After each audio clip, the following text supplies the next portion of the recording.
Esta semana vamos a empezar con un nuevo tema que es trabajo y vamos a explicar lo que significa trabajo. El trabajo, generalmente cuando nosotros hablamos de trabajo pensamos en que estamos realizando un esfuerzo. A veces decimos, yo hice un gran esfuerzo en realizar este trabajo, pero no pude concretarlo. Cuando nosotros hacemos un esfuerzo, pero el trabajo no se concreta, no se puede decir que sea un trabajo, porque el trabajo, aquí tengo su fórmula, es la fuerza que se destina por el movimiento o distancia a la que se mueve algo. Vamos a imaginarlo así. Este es un objeto que se encuentra en este lugar. A este objeto yo le voy a aplicar una fuerza. Esta fuerza va a ocasionar que se deslice, se desplace hacia este punto. Por lo tanto, la fuerza que yo le di por la distancia, ese es el trabajo. Aquí lo podemos ver. Generalmente en el trabajo tenemos un movimiento, que generalmente en este caso fue hacia este lado. La distancia es este segmento, que fue lo que se movió el objeto de este lugar a este lugar y se le aplicó una fuerza. ¿Qué pasa si este objeto está aquí y yo trato de moverlo hacia abajo? Y entonces digo, lo voy a mover hacia abajo, hacia abajo, hacia abajo, hacia abajo y no lleva ningún movimiento. O lo voy a empujar para arriba y lo empujo, lo empujo, lo empujo, pero no se mueve. Estoy aplicando una presión, estoy haciendo un esfuerzo, pero no estoy logrando ningún trabajo. Por lo tanto, no se puede considerar un trabajo, porque el trabajo es igual a la fuerza que se aplica por la distancia que se mueve. El trabajo se va a medir en lo que es una medida que se llaman joules.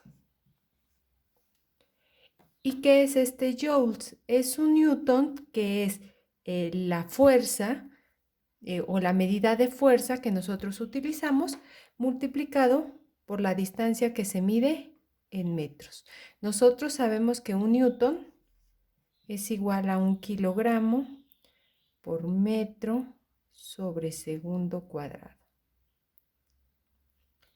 Entonces, ¿qué va a pasar con el joule? El joule es kilogramo metro por metro, metro cuadrado sobre segundo cuadrado. Y esta es la unidad en la que se maneja el trabajo. Ahora, ¿qué sucede o qué pasaría si yo a este objeto no solamente le aplico esta fuerza, sino que además intento subirlo? Entonces, yo aplico una fuerza que sería este movimiento lo que haría y en lugar de llegar al lugar B, llega al lugar C. Estoy aplicando dos fuerzas, la fuerza que jale hacia acá y la fuerza que jale hacia acá. Imaginémoslo así.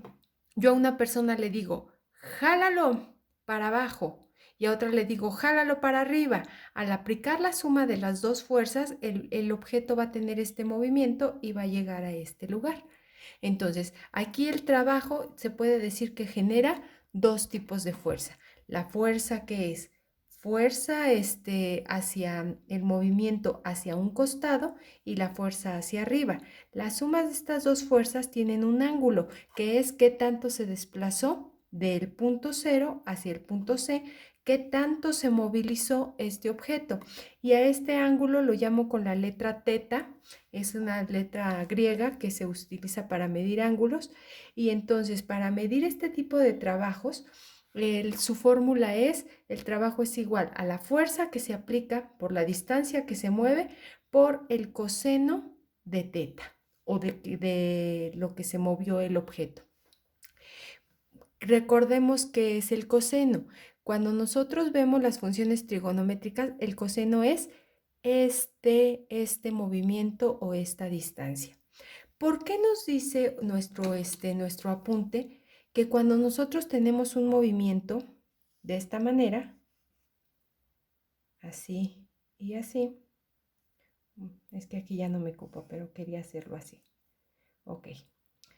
Cuando yo tengo este movimiento, se está formando un ángulo de 90 grados, o aquí y aquí se forma un ángulo de 90 grados. 90 grados.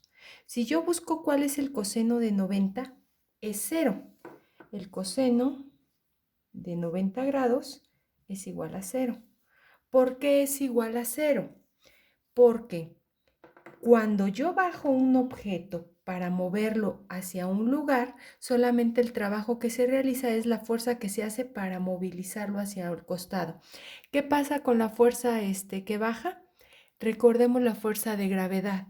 Yo no estoy aplicando una fuerza porque la misma gravedad está bajando al objeto. Es por eso que en este caso no tendría yo que hacer ningún esfuerzo. Si bajo, imaginemos que bajo un objeto desde una polea de mi techo y entonces comienzo a bajarlo, a bajarlo, a bajarlo, a bajarlo y al irlo bajando, la fuerza de gravedad ocasiona que el objeto por sí mismo caiga. Entonces, en ese momento, el coseno de 90 grados vale cero y todo el trabajo sería cero porque yo no estoy realizando ningún trabajo, lo están realizando las fuerzas de gravedad.